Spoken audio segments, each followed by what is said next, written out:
Nosso convite está aqui hoje, né? Que o Senhor Jesus te use mais uma vez, amado irmão. Bom dia a todos. Prazer estar com vocês outra vez, nesta grata oportunidade para adorarmos a Jesus. Ele está aqui, amém? Que bom. Você sabe que nada do que está acontecendo aqui nesta reunião, nesta manhã, nada foi combinado. O que prova a mim e provará também a vocês a mão de Deus desde já agindo no nosso meio. Ontem, quando a irmã, o pessoal daqui me contatou para saber qual era o tema da mensagem, eu disse na mesma hora, porque eu já estava com esse tema em mente. O tema é Ide, não é verdade? E muitas das coisas que serão ditas a partir de agora já foram de alguma forma ditas anteriormente aqui agora, nesta manhã, estou sentado ali assistindo. Então, Deus está aqui e Ele tem algo para nos entregar aqui na casa dele nesta manhã, amém? Abra a palavra em Marcos, no capítulo 16, a partir do verso 15, para você que nos acompanha de casa também pelas redes sociais, pelas mídias da igreja, sinta-se acolhido e sinta-se convidado a cultuar conosco hoje aqui na igreja de Ilha das Flores, tá bom? Em Porto Alegre, Rio Grande do Sul. Deus te abençoe poderosamente. Encontrou Marcos capítulo 16, a partir do verso 15, amém? Que bom. Vamos à leitura daquilo que consta em Marcos, no capítulo 16, a partir do verso 15. Diz assim: E disse-lhe Jesus: Ide por todo o mundo, pregai o evangelho a toda criatura. Quem crer e for batizado será salvo. Quem, porém, não crer será condenado. E estes sinais vão acompanhar aqueles que crerem. Em meu nome expulsarão demônios, falarão novas línguas, pegarão em serpentes e, se alguma coisa mortífera beberem, não lhes fará dano algum. E se impuserem as mãos sobre os enfermos, eles ficarão curados. Eu quero trazer a vocês uma informação no que concerne a este texto. Você sabe que existem muitos grupos religiosos cristãos hoje espalhados pelo mundo. Cada grupo destes tem a sua própria doutrina, a sua própria teologia, a sua maneira de encaixar as escrituras na nossa vida diária. E por isso que nós temos muitas placas denominacionais espalhadas pelo mundo. Agora, é interessante notar que todos os teólogos de todas as confissões religiosas, de todas as igrejas cristãs, quando chegam neste texto, não há divisão e não há um pensamento diferente por cada um deles, não. Quando a igreja cristã no mundo se encontra com esse texto que fala, ide por todo o mundo e pregai o evangelho, todos os teólogos, todos os eruditos, todos os pastores e mestres concordam na seguinte coisa: este texto não é um pedido que Jesus fez para a igreja. Este texto não é apenas um por favor, ide pregai o evangelho que Jesus tenha dito para os seus filhos, seus discípulos e seus seguidores. Não.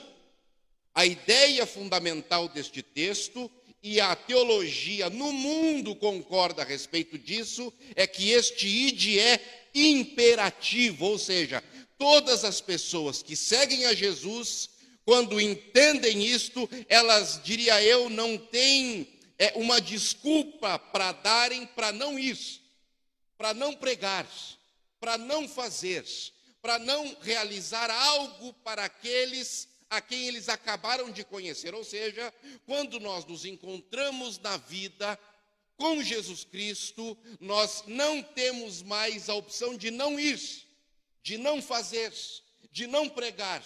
Isto é algo coercitivo? Claro que não. É porque todas as pessoas que um dia se encontraram com Jesus sentirão a necessidade interior de ir ao mundo e contar desse encontro fenomenal que tiveram em sua própria vida, em sua própria história. Amém? Isto posto, eu quero trazer aqui a vocês hoje algumas informações muito importantes dentro desse panorama do ID. Você sabe que no Brasil, 87% da população do Brasil se auto-intitula cristã. Aqui no Brasil, segundo o IBGE, são dados de 2020, 87% das pessoas dizem: eu acredito em Deus, eu acredito em Jesus, eu sou um cristão. Destes 87%, 50% são católicos e 31% são evangélicos. E os evangélicos, eles estão subdivididos também em algumas fatias, não é? Congregacionais, denominacionais. Por exemplo, a Igreja Assembleia de Deus, ela corresponde a 22% desta grande massa evangélica que hoje vive no Brasil. 14% são batistas, 12% são pentecostais e neopentecostais. Quem são estes? São os que fazem parte das igrejas como Universal do Reino de Deus, Deus é Amor, Mundial do Poder de Deus, Plenitude do Trono de Deus, Bola de Neve, etc, etc, etc, etc. Estes são pentecostais e neopentecostais, que representam 12% dos evangélicos que vivem no Brasil. Os adventistas são 6%, não é? Dos 31% que se auto-intitulam evangélicos, nós, adventistas, representamos 6% dessa massa evangélica que compõe o Brasil. E cerca de 4% são metodistas e congregacionais. Você sabe que o maior crescimento que a igreja cristã teve no Brasil aconteceu entre as décadas de 1960, 1970, 1980 e 1990. Foi nesta época em que o mundo cristão, a nação evangélica, o povo não é evangélico no Brasil, ganhou volume, ganhou peso, ganhou destaque. E, aliás, este crescimento exponencial do povo cristão no Brasil gerou alguns fatos, como, por exemplo, os cristãos, eles são influência política hoje. Existem inúmeras igrejas que têm, não é, nos seus quadros representantes nas casas legislativas e também tem pessoas governando municípios, distritos e até estados. Não é verdade? Os cristãos são uma influência educacional e quando nós olhamos para dentro, não é? Se você digitar no Google agora qual é a maior rede educacional do mundo, você vai encontrar a rede educacional adventista. As escolas adventistas são a maior rede educacional no globo terrestre, nenhuma outra é igual. Você sabe que os cristãos estão na mídia e você que nos acompanha agora de casa, você está acompanhando um culto cristão, uma influência cristã em qualquer lugar, inimaginável para nós, mas através deste sinal você nos acompanha em qualquer lugar do mundo. Sabe por quê? Porque os cristãos tomaram também as redes, as mídias, não é? As formas de influência. Estão aí também os cristãos representados. E também na cultura.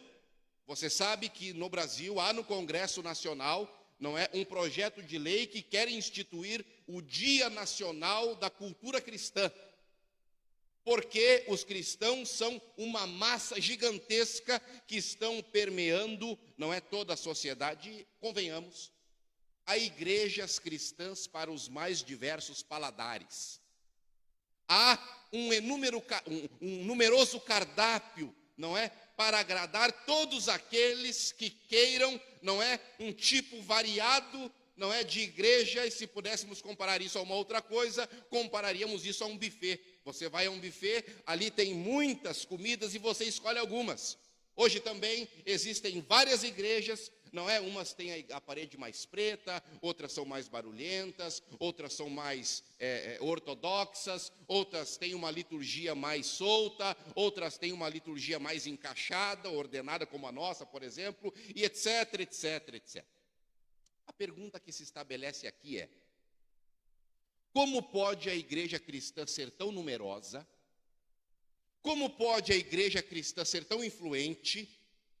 Como pode, não é a igreja cristã ser 87% na nação brasileira, mas como pode a igreja cristã e os cristãos serem tão poderosos no Brasil e também no mundo, por assim dizer, e ao mesmo tempo parece que a sociedade vai de mal a pior? Porque se você assistir ao noticiário, você há de convir comigo que as coisas não estão ficando melhores. Sim ou não? Há mais violência, há mais falta, ausência de afeto. Existe mais truculência hoje. Existe menos honestidade hoje. As coisas estão mais difíceis a cada dia. Sim ou não? Sim, mas é paradoxal, é intrigante que tenhamos uma igreja numerosa que se espalha por todas as áreas da sociedade e, ao que me parece, a sociedade não está melhorando, mas deveria estar melhorando. Afinal de contas, nós somos portadores de uma mensagem que pode mudar o mundo, pode mudar as relações humanas, pode mudar o que as pessoas são dentro de si, no seu interior, sim ou não? Sim. Então isso é paradoxal realmente. A igreja é numerosa, a igreja está ativa, a igreja aparentemente está indo, mas as coisas não estão melhorando. Isso me intriga bastante. Agora, em relação ao ID, porque parece que a igreja está indo. Acabei de provar a vocês, e ela está indo mesmo, porque apenas no Brasil somos 87% da população. Mas, quando Jesus fala em ir, ele está falando sobre o quê? Será que ir ao mundo e pregar o evangelho é apenas aderir a um programa? Será que ir e pregar o evangelho é apenas adquirir uma camiseta? Eu penso que também seja. Será que ir pregar o evangelho seja apenas uma transmissão via uma rede social? É importante. Será que ir pregar o evangelho, de fato, é apenas bater de porta em porta, entregando uma literatura? Isso também é. Mas eu quero propor a vocês, de forma muito breve e sucinta, algo além disso. E que nos fará pregar o evangelho não além mar, como muitos querem fazer. Nós, quando pensamos em ir, nós pensamos em ir para outra cidade, para outro estado, para uma nação além, muito distante daqui, quem sabe para os Estados Unidos ou quem sabe para a África, fazer missões, e isto também é relevante, isto é importante. Mas como que se faz para pregar o evangelho nesses moldes se eu não tenho condição de ir? Como pregarei o evangelho se eu não tenho condições de pegar um avião e me transportar para outro lugar? Pois bem, a ideia de Jesus nunca foi que você simplesmente pensasse em ID desta forma. Não é assim que é o ID, não. E eu vou te trazer aqui algumas ferramentas evangelísticas, que são princípios bíblicos de Jesus que estão na palavra, que te farão pregar o evangelho em qualquer lugar aonde você estiver. Está na escola, pregando o evangelho.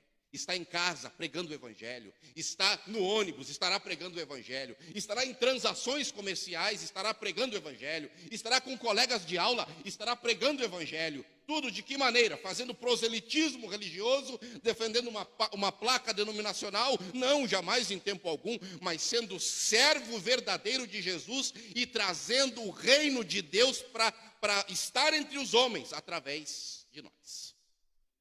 Ferramenta número 1. Que é o princípio número 1, que fará com que nos vejam como agentes do reino. O valor número 1 é a verdade. Verdade. Que coisa é a verdade? Bom, a verdade na sua forma conceitual, ela pode ser definida como a correspondência entre a afirmação e a realidade.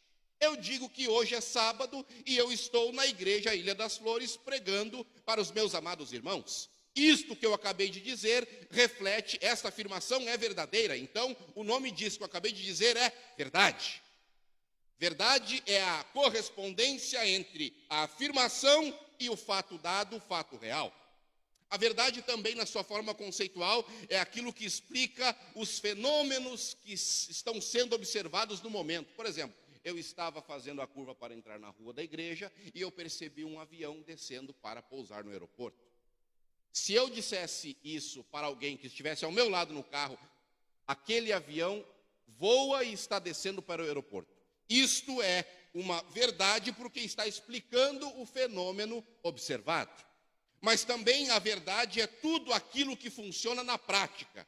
Eu acho que não é sem razão que Jesus tenha dito a seguinte coisa: eu sou o caminho, a verdade e a vida. Por que ele disse isso? Porque ele é a correspondência entre a afirmação e o fato concreto. É porque Jesus, ele é aquilo que explica tudo que se vê, e em Jesus não há uma dissonância entre ele dizer algo e ele de fato não executar aquilo que diz. A verdade hoje se considera de três maneiras. Alguns dizem que a verdade é absoluta, ou seja, ela é imutável, não é? E ela é única. Alguns dizem hoje que a verdade ela é relativa, que depende do ponto de vista, depende da perspectiva. E outros ainda dizem que a verdade ela é subjetiva, ou seja, a verdade é uma questão de opinião. Eu penso que isso que estou dizendo é verdade, você está sentado na cadeira, duvidando e questionando tudo que eu estou dizendo. Você questiona. Porque a verdade, na opinião de alguns, é uma questão de opinião. Tudo que isso que ele está falando é balela, pode estar pensando alguém entre nós aqui esta manhã. Mas segundo Deus, a verdade não é assim. Segundo Deus, na palavra, Deus é a verdade, Jesus é a verdade, o Espírito Santo é a verdade, a sua palavra é a verdade e os mandamentos de Deus são a verdade. Uma pergunta cabe aqui. Quem é o pai da mentira? O diabo. Se Jesus se auto-intitula como sendo ele a verdade, se a verdade é a correspondência entre o que eu digo e a realidade dos fatos, e se o diabo é o pai da mentira, eu quero trazer aqui a vocês uma pergunta agora, esta manhã. Veja, se você só levanta a mão, de fato, você tem que ser honesto, tá bom? Quem, de fato, esta semana não contou pelo menos uma mentira? Eu não posso erguer a mão. E isso é sério. Quem esta semana não contou apenas uma mentira em casa? Uma mentira para a mãe, uma mentira para o pai, uma mentira para o esposo, uma mentira para a esposa, uma mentira para o patrão, uma mentira para o empregado. Quem entre nós esta semana não contou pelo menos uma mentira? Agora a pergunta que se estabelece é: se nós queremos ir ao mundo para pregar a respeito de Jesus, eu não posso viver a minha vida aliançado com o pai da mentira, que não é Jesus Cristo, aliás, é diabo e Satanás. Então não adianta eu vestir uma camiseta, não adianta eu aderir a um programa, não adianta eu assistir uma reunião bacana como esta, não adianta se eu não estiver disposto a fazer da minha vida uma vida de verdade, independentemente do que dizer a verdade possa representar para mim como consequência. Jesus é a verdade e nós não podemos ter a ousadia de levantar da cadeira e ir para o mundo se na nossa vida esta verdade não for eficaz e verdadeira de fato. Caso contrário, é apenas proselitismo religioso, onde você quer convencer alguém de algo que a gente mesmo não vive. Aí é interessante, é interessante. É interessante. Um rapazinho diz: quantos anos você tem? 11. Tá bom. Um rapazinho de 8 anos estava sendo... Ele era filho dos presbíteros da igreja. Ele era filho dos presbíteros da igreja. E ele percebeu que o papai e a mamãe, eles eram muito fervorosos na igreja. Eles eram muito crentes na igreja. Eles eram muito polidos na igreja. Eles eram muito educados na igreja. Eles eram pessoas que na igreja todos gostariam de ser iguais. Pois bem, uma coisa estava intrigando aquele rapazinho de 8 anos. Quando eles saíam da igreja, iam para casa, parece que as coisas não eram bem iguais, como eram lá na igreja. E ele, que estava sendo já alfabetizado e já conseguia escrever algumas coisas, um dia chegou para o papai e para a mamãe e disse o seguinte: olha, eu andei percebendo algumas coisas aqui na nossa família e eu gostaria de compartilhar com vocês alguns versos que eu escrevi sobre o comportamento do papai e da mamãe. E aí eu trouxe aqui para vocês o que ele escreveu. Ele escreveu um negócio mais ou menos assim. Em relação ao papai, ele escreveu a seguinte coisa e falou para a mamãe. Ele falou assim: mamãe, vamos morar aqui na igreja, porque aqui na igreja é bom demais. Aqui, papai não bate na senhora, mamãe. Aqui na igreja temos paz. Papai, aqui na igreja é um cordeiro, lá em casa é um lobo devorador. Mamãe, vamos morar aqui na igreja, porque aqui papai respeita o pastor. Aqui ele é bonzinho, aqui nós temos paz, aqui papai não briga, é crente até demais. Papai dá aleluia, glória a Deus em alta voz. Mamãe, vamos morar aqui na igreja, tenha pena de nós. Mas tem mais. Ele olhou para o papai, pensando na mamãe, e ele escreveu assim: papai, vamos morar aqui na igreja, porque aqui na igreja é bom demais. Aqui mamãe não xinga o senhor. Papai, aqui na igreja temos paz. Mamãe, aqui na igreja é ovelhinha. Em casa, uma loba devoradora. Papai, vamos morar aqui na igreja, porque aqui mamãe respeita o pastor. Aqui ela é boazinha, aqui nós temos paz. Aqui mamãe não xinga. Sai pra lá, Satanás! Ah, papai, vamos morar aqui na igreja, tenha pena de nós. Aí ele continua. Tem gente que é muito crente na igreja, porém, saiu daqui, já desviou, discute com o patrão e os colegas na rua, seu testemunho é um horror. E ainda é conhecido como crente, porém, é um valente brigador. Então vamos morar aqui na igreja, porque aqui você respeita o pastor, aqui você é bonzinho, aqui nós temos paz, aqui você não xinga, é crente até demais, aqui dá aleluia, glória a Deus em alta voz. Então vamos morar aqui na igreja, tenha pena de nós.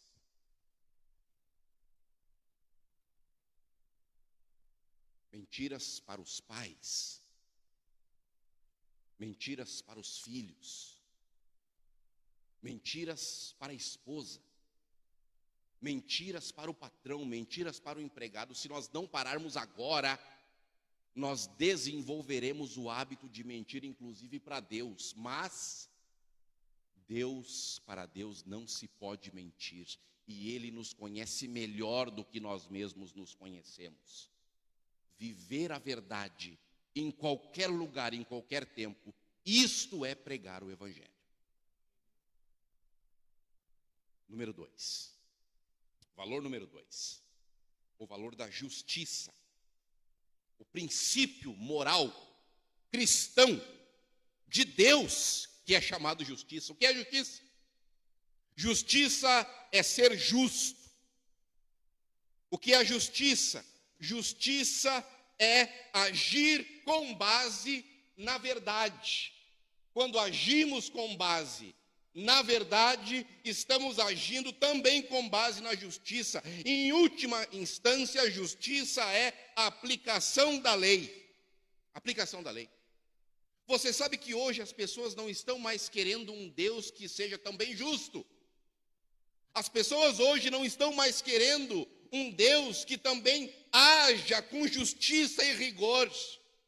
Nós, inclusive, não estamos mais dispostos a entregar a nossa vida por aquele que nos confronta nos nossos erros. Aliás, os cristãos no mundo e no Brasil estão cometendo um grande erro. Estão começando a desenhar para o povo um Deus que é só amor. Estão começando a desenhar para o mundo e para as pessoas um Deus que não traz juízo sobre elas. Um Deus que aceita tudo o tempo todo, não importa o que elas façam. Não precisa mais obedecer a nada. Você pode viver a sua vida do jeito que você quiser. Você pode continuar comendo o que quiser, bebendo o que quiser, ficando e namorando com quem quiser. E agora já não é um casamento entre dois, é 2, 3, 4, 5. Inimagináveis formas de amor, é o que dizem. E aliás, eles querem fazer o seguinte com a palavra que apresenta um Deus justo. Olha, esse Deus, não sabemos mais se ele é bem assim. Por isso, nós devemos atualizar a Bíblia. Por quê? Porque há coisas na Bíblia que não se enquadram mais na sociedade atual. E como a sociedade irá receber um Deus que lança praga sobre um povo e dizima os seus primogênitos? Que Deus é esse? Quem é este Deus que fez sucumbir toda a humanidade sem que tivessem todos a oportunidade de salvação, enclausurando em uma arca apenas aqueles a quem ele escolheu a bel prazer? Não, esse Deus, na verdade, não pode ser um Deus verdadeiro. Por isso, nós devemos fazer uma releitura da Bíblia e extrair dela aquilo que nela é palavra de Deus, porque existem coisas nela que não são palavra de Deus, dizem eles. Tudo por quê? Porque não querem mais o Deus que os confronta. Todos querem o Deus que subscreva as suas decisões, que não nos chacoalhe nas nossas deformidades comportamentais e de caráter. Nós não mais queremos o Deus que também é justiça. Aliás, quando nós pensamos no Brasil, um país majoritariamente cristão, e nós olhamos para o Código de Leis no Brasil, eu não sei de onde que veio o Código Civil, o Código Penal no Brasil. Eu acho que ele veio dos porões do inferno, não é possível. Digamos que eu sou um contribuinte da assistência, da Previdência. Aí eu contribuí lá um ano, ou quem sabe um pouco menos, ou quem sabe um pouco mais. Aí um dia eu resolvi assassinar ali o meu querido irmão do ID. Está falando muito desse Jesus aí, esse negócio está atrapalhando meus negócios com droga, eu vou te executar. Tá bom. Assassinei o irmão. Só que eu frequentei a universidade, sou formado. Eu contribuí para a Previdência Social. Bom, se a polícia conseguir me capturar, eu já vou para uma cela especial, porque eu tenho um nível superior, eu sou universitário. Se eu sou um réu primário, eu já tenho essa questão de ser um réu primário, então já não é a mesma coisa que para um reincidente. Agora, é interessante que se no final do processo jurídico, que passa por 5 instâncias, se no final disso eu de fato for condenado, eu não sou um advogado, tá, pessoal? Estou aqui dando uma ideia do que de fato é, como a coisa acontece, tá bom? Se no final do processo, que precisa passar pela primeira, segunda, terceira, quarta, quinta instância, se no final eu for condenado, olha só, a minha esposa, eu receberei para dar assistência à minha família o auxílio reclusão. Eu vou receber. Sabe o que a esposa do irmão assassinado, porque ele na verdade está preso, né? Foi assassinado, está preso lá no cemitério. Sabe o que a minha família vai receber? O auxílio reclusão. Sabe o que a esposa do irmão vai receber do Estado? Vai receber, quando muito, uma fichinha para ir no CAPS fazer um tratamento psicológico. Este é o sistema de leis vigente no país majoritariamente cristão. Tá bom, mas isso é a justiça secular.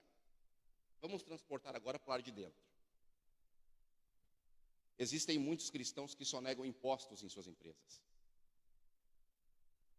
Existem muitos cristãos, agora não é mais troco no ônibus, é o TRI, né? É um cartão, acho que até Pix aceita agora. É moderno, né? Mas o que dizer de cristãos que recebiam troco a mais e não devolviam? O que dizer de crente que faz gato em conta de água? O que dizer de crente que faz gato em conta de luz? O que dizer da pessoa que tem um cartão de crédito, sabe que o que está comprando é além da sua capacidade financeira, mas vai lá, faz a compra e quando a fatura vem, não paga e ainda diz: o cartão de crédito tem condição de absorver essa parcela. Eles têm mais que eu. Pode ser qualquer outra coisa, menos um discípulo de Cristo, que não está agindo com justiça. Não está agindo com base na verdade. Esta é a verdade. Não dá para irmos... Olha só. No passado, as pessoas esperavam um Jesus libertador, que viria fazer uma disrupção política e libertar o povo do jugo de Roma. Assim esperavam Jesus da primeira vez. Ele não veio assim da primeira vez. Da primeira vez, Jesus veio como cordeiro, que foi imolado, foi mudo para sacrificar-se em nosso favor, não reclamou, ele cumpriu o papel de cordeiro, sacrificial em nosso favor. Mas esperavam Jesus como leão no início, quando ele veio na sua primeira vez. Mas o cordeiro se apresentou. Agora, o mundo cristão e o mundo de forma geral está esperando e estão desenhando um Jesus cordeiro, que não está também com os seus pés baseados e fincados na justiça, na retidão, na honestidade, estão ainda presos ao Jesus do passado, aquele Jesus que foi imolado, mas aquele Jesus que foi imolado, ficou morto e ressuscitou e foi assunto ao céu, ele não voltará mais não como cordeiro. Engana-se quem pensa desta forma. O que está voltando para resgatar a igreja é o leão da tribo de Judá, é aquele que se assenta sobre um alto e sublime trono, e ele não virá não mais para dar uma oportunidade de salvação outra vez, não.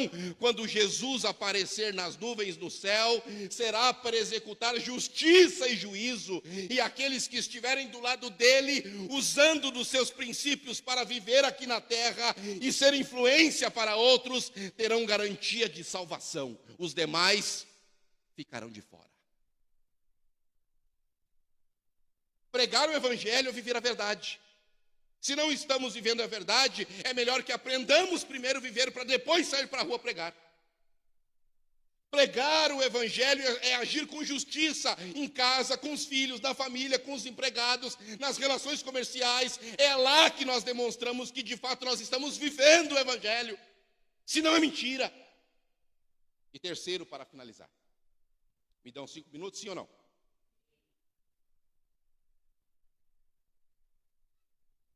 O amor é o valor supremo na palavra. Em algumas traduções, amor é traduzido por caridade. Então, amor, caridade, são sinônimos. Por quê? Porque quando nós falamos em amor, as pessoas pensam que o amor bíblico é sentir algo bom em relação a alguém. É um amor romântico. É um amor tipo novela que a gente assistia na Globo. Você não assiste mais as novelas da Globo, mas nós assistimos algum tempo atrás. É aquele amor tipo do Petrúquio e da Catarina, lá no Cravo e a Rosa, a novela, você lembra disso? Não é? O amor do doutor e da cabocla lá, eu esqueci o nome agora do pessoal lá, da novela, um amor romântico. O amor bíblico não é assim, um amor sentimental. O amor bíblico é um amor comportamental. Você me trai. Você me maltrata. Você me calunia. Você só quer me ver mal. Você me inveja. Mas eu amo. Veja, quando Deus nos manda amar, e amar é um mandamento, Ele não está em tempo algum dizendo que eu devo sentir algo bom por alguém que me calunia. Ele não está em tempo algum dizendo que eu tenho que me sentir bem e confortável e feliz com alguém que me pede dinheiro emprestado e não me paga. Ele não está dizendo que eu devo ficar alegre quando eu sou caluniado por alguém. Ele não está dizendo que eu devo ficar bem e feliz com estas coisas que me fazem. Ele não diz isso. Quando Jesus fala, quando Deus, na palavra, fala em amor, Ele está falando de como eu me comporto em relação às pessoas que me tratam desta forma. Então Jesus diz, se alguém te fizer andar 1 milha, caminha com ele 2. Se alguém te caluniar, te destratar, se alguém falar mal de você, se alguém te trapacear, se alguém fizer algo ruim em direção a você, no dia em que essa pessoa necessitar, você não vai olhar para o que ela fez, você não vai olhar para a forma como ela te trata, você não vai olhar para aquilo que ela pode trazer a você como um benefício direto, não é? Nesta relação, não.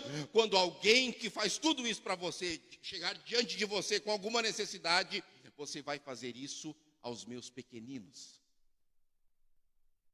E quando você fizer isso, você fez não a ele, mas fez. E assim você vai amontoar brasas vivas na sua cabeça. E pode ser que essa pessoa se converta e se entregue a vida dela para mim. Eu acho que eu nunca contei aqui, mas é sobre a história da minha conversão. Vocês sabem que hoje eu tenho 37 anos. Eu aceitei Jesus quando eu tinha 11 anos de idade. 11 anos de idade. Lá na zona rural de Gravataí. O interessante na minha história de conversão é que eu não fui alcançado através de um estudo bíblico. Não foi. Eu não fui alcançado através da TV Novo Tempo. Aliás, lá onde, em 1998, lá onde eu morava, nem sinal de TV pegava direito. No pé do morro de Itacolomi, lá em Gravataí. Não pegava sinal. O meu pai e a minha mãe eram caseiros em um sítio, zona rural. E nós moramos nesse sítio durante 6 anos. No 6º ano em que nós morávamos lá, se mudou para o sítio da frente um casal de idosos. Um casal de idosos. Seu Arthur e Dona Neuci. O seu Arthur e a Dona Neuci logo fizeram amizade com a minha mãe e minha mãe com eles, e com meu pai também. E o nosso sítio lá, onde meu pai e minha mãe eram caseiros, não é? Era um sítio recheado de tudo aquilo que você pode imaginar que tem num sítio. Tinha pato, tinha galinha, tinha vaca, tinha peru, tinha tudo plantado. Tinha aipim, tinha batata, tinha feijão, sabe? Tinha morango, tinha beterraba, tinha cenoura, tinha uva, tinha maracujá. Quem é que já morou na zona rural e quem já morou num sítio? Você sabe do que eu estou falando. Tinha tudo para se viver naquele sítio. E eu amava morar naquele lugar. Tinha um cavalo para andar de cavalo, sabe? Tinha uma piscina gigantesca, 10 metros por 20 de piscina. Era um lugar maravilhoso de se morar. Eu adorava morar naquele lugar. Esse casal se mudou para a nossa frente e eles tinham um hábito interessante que a gente conseguia reparar todos os sábados pela manhã. Eles vestiam um tipo de roupa durante 6 dias, mas no 7º dia a roupa deles era diferente. Era uma roupa mais alinhada. Era uma roupa mais, sabe, mais social, mais bacana de olhar. E eles tinham sempre na sua mão 3 livros. Depois eu fui entender quais eram. Um deles era a Bíblia. O outro era o Inário. Você que é dessa época sabe. Era a Bíblia e o Inário. E tinha mais um, a lição da escola sabatina. Todos os sábados, os 2 saíam, não é, pela porta daquela rua de grama e terra, levando com uma roupa bonita. Eles levavam a sua Bíblia, o seu Inário e a lição da escola sabatina. E caminhavam 3 quilômetros até chegar no ponto de ônibus, para depois chegar até a RS 118, depois pegar outro ônibus para chegar à igreja central de Cachoeirinha, lá que eles frequentavam. Todos os sábados, não importa se fazia chuva ou sol, todos os sábados eu via isso acontecer. E depois voltavam, cerca de 1h30, 2 horas da tarde. Um dia, não sei por que razão, a minha família foi expulsa do sítio. Eu tinha 11 anos e por algum motivo que eu desconheço, meu pai e o dono do sítio se desentenderam. O patrão foi para a cidade e já voltou com um caminhão da mudança. Estacionou na porta do sítio. Nós tínhamos até o meio-dia para sair do lugar. Eu não sei o que aconteceu, mas também agora não importa isso. Nós não tínhamos dinheiro, nós não tínhamos casa, nós não tínhamos parentes próximos, toda a família do meu pai e da minha mãe já era falecida. Não tínhamos casa para ir, não tínhamos nada. Nós tínhamos uma coisa, um Fusca amarelo 64 que meu pai tinha comprado para me levar na escola, porque a escola era muito longe. Nós tínhamos alguns móveis, um Fusca e o céu sobre a nossa cabeça a partir do meio-dia daquele dia, no final de outubro de 1998. Só que Deus enviou a Dona Neuci e o seu Arthur para se mudarem para frente do nosso sítio e uma amizade já tinha sido desenvolvida.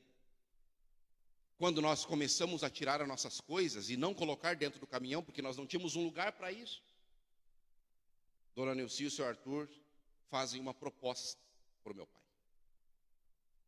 Dizem assim: olha, nós sabemos que vocês não têm para onde ir. Venham morar na nossa casa. Havia um galpão onde ficava alguns utensílios que a Dona Neuci e o seu Arthur não usavam. Você tem alguma coisa assim na sua casa, coisa que você não usa e vai guardando? No sítio da Dona Neuci e do seu Arthur também tinha um monte, tinha um galpão para isso. Tipo aquele galpão ali. Os nossos móveis, poucos que nós tínhamos, foram para o galpão. E dentro da casa do seu Arthur e da Dona Neuci, que era uma casa de 3 cômodos e um banheiro. Quarto, sala, cozinha, banheiro.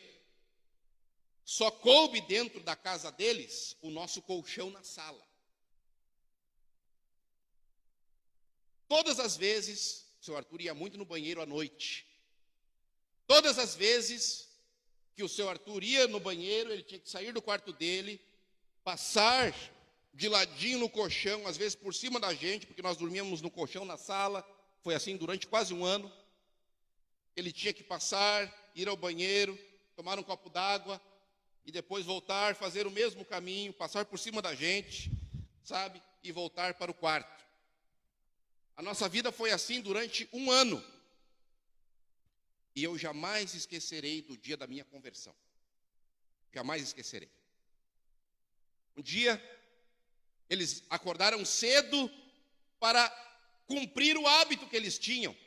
Se arrumaram, botaram a melhor roupa, botaram o melhor perfume, passaram por cima da gente, porque tinham que sair cedo, pegaram os 3 livros e foram em direção ao ponto de ônibus.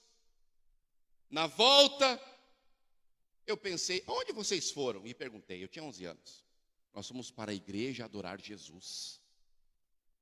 E eu disse, eu quero ir na igreja com vocês. E eu jamais esquecerei. Eu tinha 11 anos de idade e naquele dia, no sábado seguinte, eu só tinha um tênis que eu tinha para ir para a escola. Minha mãe lavou aquele tênis, eu tinha uma calça jeans, eu só tinha uma calça jeans e eu tinha uma camisa branca. Eu acordei cedo, eu vesti aquela minha melhor roupa, penteei o meu cabelo e eu jamais esquecerei da voz do seu Arthur olhando para mim e dizendo, como você está bonito para adorar Jesus, meu rapaz. Vamos para a igreja. Eu não tinha casa. Eu só tinha um teto de perspectiva. Não tínhamos dinheiro. Mas o irmão Arthur não falou para mim sobre nenhuma doutrina. O irmão Arthur não bateu na nossa porta para entregar um folheto. Ele não nos convidou, com todo respeito, a nos inscrevermos no ID. Não foi assim que eu conheci o Evangelho. Não foi. E por isso que isso está gravado aqui. É um tributo que eu faço a eles. Eu conheci o Evangelho quando alguém com amor abriu as portas da sua casa para que a minha família entrasse. E lá, no chão daquela sala, foi que nós conhecemos Jesus Cristo. E nós temos aberto a nossa casa para quem? Embora isso seja um pouco difícil hoje. Mas nunca haverá um dia em que a gente não tenha nada para fazer por alguém. Nunca haverá um dia que não exista uma boca precisando de alimento. Nunca haverá um dia em que sumam todas as pessoas do mundo que precisam de um teto. Nunca haverá um dia em que não exista alguém carente, precisando de um auxílio e das suas mãos estendidas, mas mãos estendidas com verdade, mãos estendidas de forma justa, mãos estendidas não com o propósito de converter alguém para uma doutrina ou para uma placa denominacional, muito embora isso também seja importante, a doutrina e a placa denominacional, mas o que eu quero te dizer hoje é que pregação do Evangelho verdadeira é quando nós somos verdadeiros, é quando nós agimos com base na verdade que nós conhecemos e quando nós temos um coração desprendido para ajudar aqueles que mais necessitam. Isto é pregação do Evangelho, o resto é acessório. A pergunta é: quem quer viver uma vida de verdade e abandonar a mentira? A pergunta é: quem quer ser justo nas suas relações humanas? Ser, de fato, quem a Bíblia nos manda ser. Não foi sem razão que Jesus disse assim: quando vocês orarem, orem da seguinte maneira. Ele discorre sobre a oração e em algum momento ele diz: venha a nós o teu reino e seja feita a tua vontade aqui na terra, como ela é feita no céu. A nossa vida aqui deve ser um reflexo da vida dos seres que vivem no céu. É para isso que nós estamos postos na terra. Você não está aqui por acaso. Nós não fomos chamados para esse reino porque Deus não tivesse um propósito ou porque isso é uma mera coincidência. Deus te chamou para esse reino para viver uma vida autêntica na presença dEle, para provocar salvação na sua vida e na sua casa, e que para através da sua casa, da sua vida, da sua família, do seu comportamento, da sua postura, de quem você é, muitos conheçam o Deus que foi imolado como cordeiro, mas está voltando como leão da tribo de Judá. Nós estamos aqui para isso. Amém? Que Deus te abençoe poderosamente. Que cumpramos o ID a partir daqui. Porque o ID a partir daqui, o mundo está cheio e há muitos enganadores. Mas quando nós formos autênticos e verdadeiros e refletirmos a luz de Jesus, eu até te abro aqui uma ideia, uma conjectura. Vai dar até para falar menos. Quando a gente vive mais, a gente pode falar menos, porque as pessoas nos observam e querem seguir no caminho onde nós estamos trilhando. Amém? Que Deus te abençoe poderosamente. Graças a Deus.